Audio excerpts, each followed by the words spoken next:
Welcome to Fringe Pop 321, the show that believes the world is stranger than we think, but thinking should not be strange. Judaism and Christianity both consider the Old Testament, that's the first 3/4 of the Bible, to be divine revelation from God, the single God who created all things. Both religions are known for their commitment to monotheism, the belief in one God. At least that's the way they presented their idea of God. But there are a number of passages in the Old Testament that put forth the idea that other gods exist. Consequently, the ancient Israelites have been considered polytheists by many mainstream critical scholars. Monotheism, they say, evolved late in Israel's history, during and after a period called the Exile. Now, if that's the case, that would make most of the authors of the Hebrew Old Testament, the Hebrew Bible, polytheists. Is that correct? Well, let's take a look. Now, the topic under discussion for today really isn't whether ancient Israelites as a population were polytheists, but rather whether the men who wrote the books of the Old Testament, were they polytheists? For sure, many Israelites in the masses were polytheistic. The Old Testament itself tells us that. It informs us of that fact in many passages and flatly condemns polytheism. I'm thinking of Numbers 25:2, 1 Samuel 8:8, Jeremiah 1:16, and a host of others. The question, therefore, requires more precision, more precise nuancing at the outset. Now, the Old Testament condemnations about other gods concern the worship of other gods. That's what the biblical writers are condemning. So maybe when we say that the biblical writers believed in God, in a God, what they're really talking about is that they only would worship one. Let's just store that in the back of our minds for a moment. Might Old Testament writers allow that other gods exist while forbidding their worship? If so, would the belief in the reality, the spiritual reality of other gods, would that really mean polytheism? After all, if you're a polytheist for real, it would make sense that you would be okay with worshiping other gods. Another question is, did the Old Testament writers see any one deity as unique? In other words, within the pantheon of all these other Elohim, these other gods in the biblical text, was there one that stood out ontologically, unique in his attributes? Now, whether you realize it or not, whether you worship other gods or see one as ontologically unique or not, matters when we're talking about something like polytheism.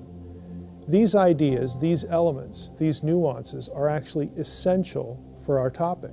Many Old Testament passages describe the God of the Bible as, quote, the God of all gods, unquote. I'm thinking of Deuteronomy 10:17, Psalms 135:5, 136:2.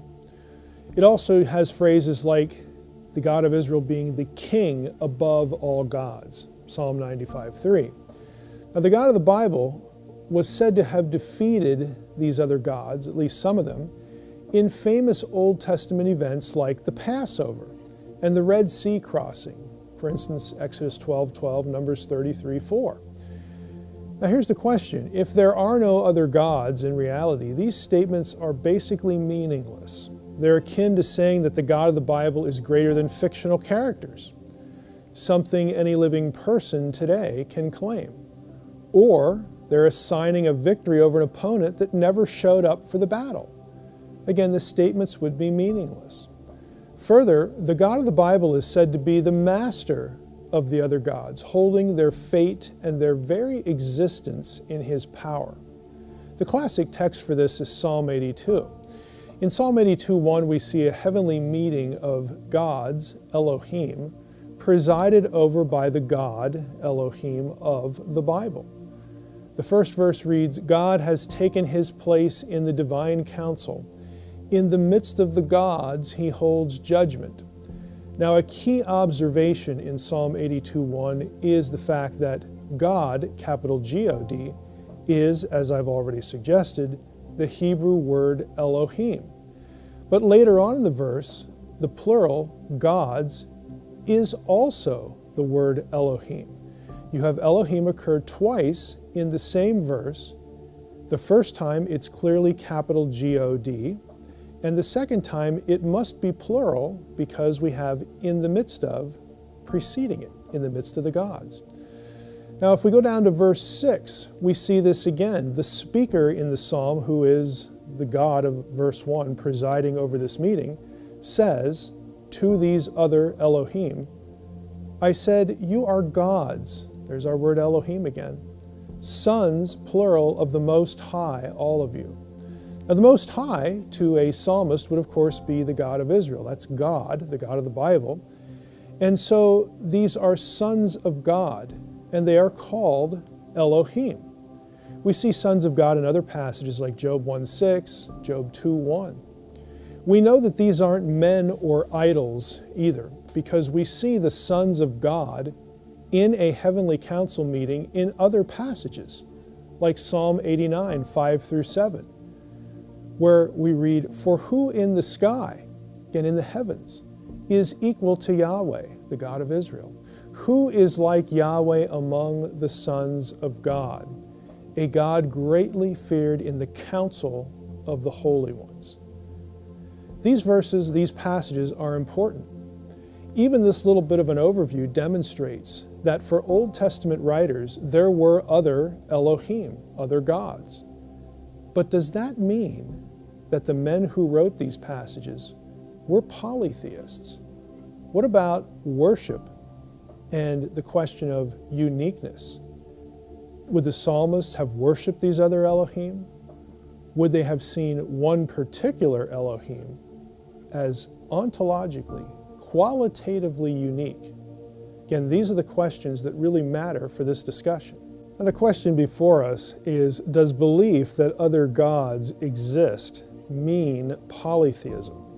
Now, for modern people like us, it seems so. But we have to remember that monotheism is a modern term.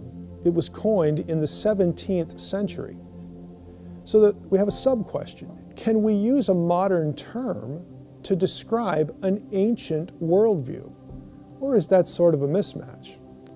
Now, while Old Testament writers believed other gods existed, they did not recognize them as entities deserving worship. In terms of their conduct, again, we're speaking here of the writers, they were not practicing polytheists. They had no time for other gods. Now, an illustration of why this is important and why the vocabulary matters and this sort of mismatch is easy to come up with in the modern world. Let's ask ourselves the question, is someone who believes in a spiritual world a spiritist? Here's one that's even better. If you believe in Satan, are you a Satanist? And of course not. These sorts of considerations, again, about the vocabulary and whether we can use a modern term to describe an ancient worldview, help us see that belief in other Elohim, other gods, doesn't mean necessarily at all that one is a polytheist, especially considering that Old Testament writers thought that Yahweh, the God of Israel, was unique. And what's really going on here is we're kind of trained by our culture. When we see the letters G, O, and D on a screen or on a page, our brains immediately say, there's a unique set of attributes that goes with the letters G, O, and D. But Elohim in the Hebrew Bible does not work this way. And we know that because of how the Old Testament writers use Elohim. They use that word to label a variety of different entities that are not the God of Israel. Sure, the God of Israel is Elohim. Members of this council are Elohim. The gods of the foreign nations in 1 Kings 11:33, for instance, are Elohim. Demons in Deuteronomy 32:17 are called Elohim. The spirit of the human dead is called Elohim in 1 Samuel 28:13. This ought to tell us quite sufficiently that a biblical writer, when they used the word Elohim, did not think of a specific set of unique attributes. Now, how does that help us, though, decide how the biblical writers really thought about their God? Well, their theology, their belief system about the God of Israel, doesn't derive from the term Elohim. Rather, it derives from the way they describe that one particular Elohim and deny the same qualities to all others. The God of Israel was all-powerful, Jeremiah 32:17, for instance. He is superior to all other Elohim, Psalm 95:3, Daniel 4:35, 1 Kings 22:19 makes this very evident. The God of Israel was the creator of all the other supernatural beings. Psalm 148, 1-5, and Nehemiah 9:6 makes that point. The God of Israel was the Elohim whom all the other Elohim were supposed to worship. Psalm 29, verse 1. In other words, Old Testament writers explicitly distinguish Yahweh of Israel from all other Elohim, all other gods. I'm going to read 1 Kings 8:23 to make the point. O Yahweh, God of Israel, there is no Elohim, there is no God like you in the heavens above or on the earth beneath. For you, O Yahweh, this is Psalm 97:9, are most high over all the earth. You are highly exalted above all Elohim, above all gods. Nehemiah 9:6, let's throw that in. You are the Lord, you are Yahweh, you alone. The host of heaven worships you. This is what a biblical writer believed. They believed in the uniqueness, the qualitatively superior nature of their God, the God of Israel, the God of the Bible. They were not practicing polytheists. In fact, these words that we just read should show you very clearly that we don't have polytheism here. These are not the words of polytheists. And what we learn from all this is that Old Testament writers believed in many Elohim, a very animate, populated spiritual world, but that Yahweh, their God, was species unique, if you will. Yahweh was an Elohim, but no other Elohim was Yahweh. Believing in a unique deity like that and refusing to worship any other is not polytheism. But what about henotheism? Now, this is a term that says, well, you can believe in other gods, but you believe in one supreme God. Now, henotheism entails certain assumptions about the gods that Old Testament writers would not share. On the surface, the definition of henotheism sounds like it applies to what the biblical writers thought.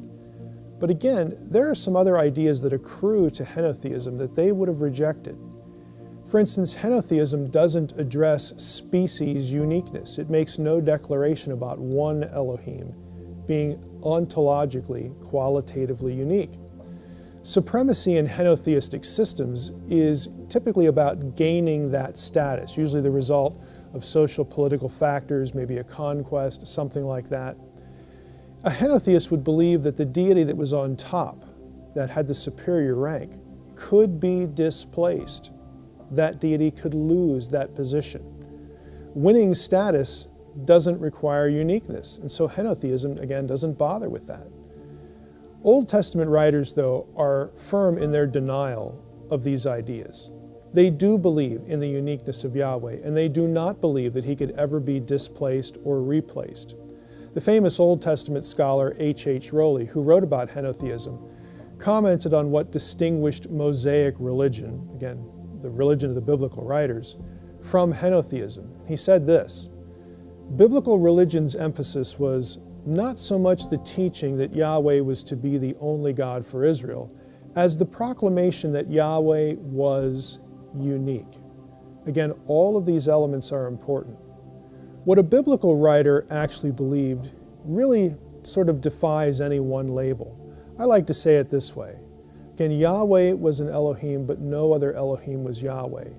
And that one deity gets described in ways that no other Elohim ever do. And in fact, the biblical writers deny certain attributes to all other Elohim. So we're better off describing what a biblical writer believed than trying to stick a label on it. Now, a lot more could be said about this topic. I've actually written a great deal on it, And I have my own website if people are interested in specific details, thedivinecouncil.com. More evidence could certainly be marshaled, but our conclusion, again, is still sound. The biblical writers were not polytheists. Thanks for watching Fringe Pop 321.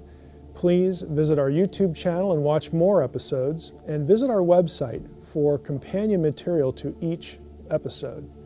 If you'd like to support what we're doing at Fringe Pop, please visit our Patreon page, patreon.com/FringePop321. And remember, what you know may not be so.